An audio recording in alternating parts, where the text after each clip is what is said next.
देवेंद्रजींनी ज्या ज्या नेत्यांना संपवण्याचा प्रयत्न केला, मग ते चंद्रकांत पाटील असतील, पंकजा मुंडे असतील, सुधीर मुनगंटीवार असतील, विनोद तावडे असतील, या सगळ्यांमध्ये ज्यांनी अत्यंत ताकदीने एवढं सगळं होऊनही या चेकमेटच्या राजनीतीत स्वतःचं अस्तित्व टिकून ठेवलं, ते विनोद तावडेजी कदाचित कमबॅक करू शकतात। देवेंद्रजी पळ काढतायत परिस्थितीपासून।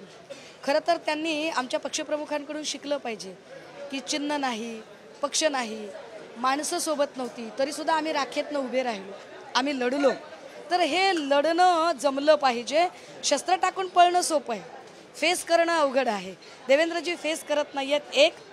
दुसरं एक महत्त्वाचं कारण असंही असू शकतं की कदाचित देवेंद्रजी एक प्रेशर पॉलिटिक्स तयार करत आहेत की अशा पद्धतीचं स्टेटमेंट करून आपल्या समर्थकांमधून एक सहानुभूती निर्माण करून समर्थकांकरवी राज्यामध्ये देवेंद्रजीच किती अनिवार्य आहेत असं वातावरण तयार करण्याचा प्रयत्न देवेंद्रजी स्वतः तयार करत आहेत। So it is one type of pressure tactics we can से।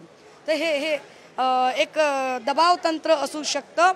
आणि तिसरं असंही असू शकतं कदाचित की देवेंद्रजींना या सगळ्यांमधनं काल जी भेट झाली देवेंद्रजी आणि बावनकुळेजींची, त्यामध्ये बावनकुळेंच्या प्रदेशाध्यक्षपदावर कारवाई होऊ शकते अशी चर्चा ऐकिवात आहे।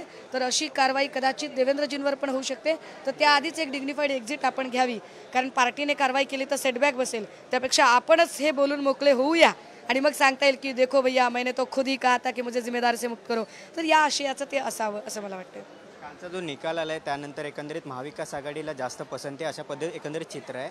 विधानसभेतही तसंच राहील का? आणि तो एक हे ज्या आज जे चित्र आहे तेच विधानसभेत असेल आणि त्यामुळे कुठेतरी देवेंद्र फडणवीस यांना याची भीती वाटते असं वाटते का तुम्हाला?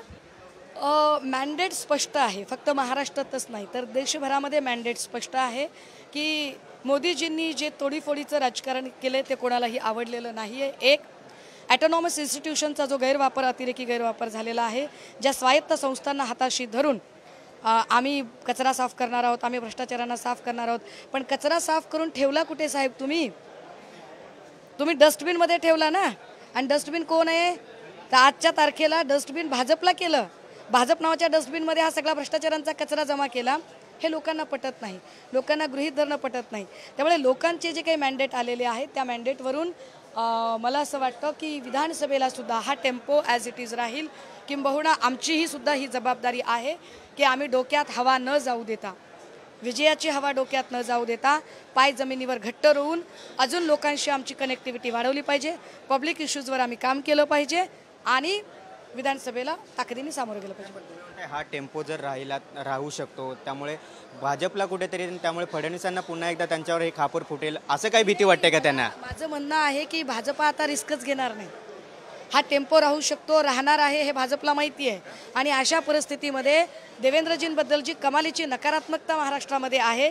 देवेंद्रजींच्या मुख्यमंत्रीपदाच्या अतिरेकी सत्ताकांक्षेमुळे जो भाजपला जे फटका सहन करावा लागलेला आहे, त्यामुळे मला नाही वाटत देवेंद्रजी तर मुख्यमंत्री कधी बनू शकणार नाहीत, हे तर माझं आधीच सांगून झालंय। पण देवेंद्रजी हा मुख्यमंत्री पदाचा चेहरा म्हणून सुद्धा भाजपा त्यांना प्रोजेक्ट करेल असं अजिबात वाटत नाही। या उलट देवेंद्रजींनी ज्या ज्या नेत्यांना संपवण्याचा प्रयत्न केला, मग ते चंद्रकांत पाटील असतील, पंकजा मुंडे असतील, सुधीर मुनगंटीवार असतील, विनोद तावडे असतील, या सगळ्यांमध्ये ज्यांनी अत्यंत ताकदीने एवढं सगळं होऊनही या चेकमेटच्या राजनीतीत स्वतःचं अस्तित्व टिकून ठेवलं, ते विनोद तावडेजी कदाचित कमबॅक करू शकतात। महाराष्ट्रातील सर्व बातम्यांचे विश्वासार्ह व्यासपीठ,